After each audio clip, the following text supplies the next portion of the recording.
कहीं भी आने जाने की रोजमर्रा की दिक्कतें, दफ्तरों या एजुकेशनल इंस्टीट्यूशंस तक पहुंचने में मुश्किलात, सुलभ शौचालयों की कमी या ब्रेल में अध्ययन सामग्री की कमी, ये सभी विकलांग लोगों के लिए उन अवसरों से वंचित होने के कारण हैं जो उन्हें समान रूप से उपलब्ध होने चाहिए।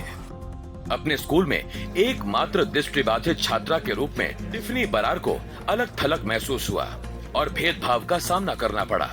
बाद में उन्होंने त्रिवेंद्रम में दृष्टिबाधित छात्रों के लिए एक मोबाइल स्कूल ज्योतिर्गमय फाउंडेशन की स्थापना की। The infrastructure was so bad, the toilets used to be dirty, so we used to, step here, step there. No one used to actually show us anything and all that. So those kind of things were very difficult. UNESCO की साल 2019 की report के अनुसार भारत में 78.64 लाख बच्चे विकलांग हैं। विकलांग बच्चों के स्कूल छोड़ने की दर 12% तक है और 27% ने कभी किसी शैक्षणिक संस्थान में दाखिला ही नहीं लिया, और ऐसा इसलिए कि इसकी शुरुआत करने के लिए सुलभ स्कूल इमारतें ही नहीं हैं। There's no one example. I think there are hundreds and thousands of examples like that. The moment people see that your child has a disability, you are denied admission. And when you are not educated, where do you get a job? How do you be a part of the mainstream society? You continue to remain invisible. And in both, whether it is education or employment or a family or a community life, the core right is accessibility. And accessibility does not mean just a ramp.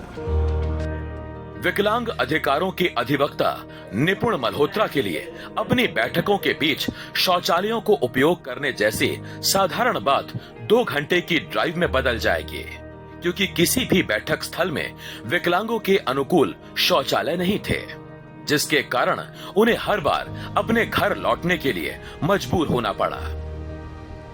But these things kept happening, and I think what I noticed is that whenever I was entering any job interview, my identity as a wheelchair user superseded my identity as Nipun Malhotra, or Nipun Malhotra who has done these degrees, or Nipun Malhotra who's excelled in extracurricular activities as well. It was just my wheelchair that was being looked at. What harm does it make if I am a corporate, if I want to hire disabled people, and if people with disability can come and do the job for me, they are adding to my revenue. They're not just coming and killing the time and I have to pay their salary. They come and they're adding to my revenue, to my profit. What stops you from doing that?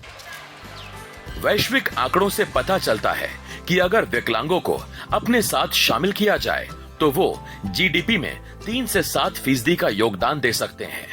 यहाँ ये प्रश्न भी सामने आता है कि क्या कोई देश विकास की ओर बढ़ सकता है अगर वो इस मूल्यवान कार्यबल और उनके यूनिक पर्सपेक्टिव्स को नजरअंदाज कर दे।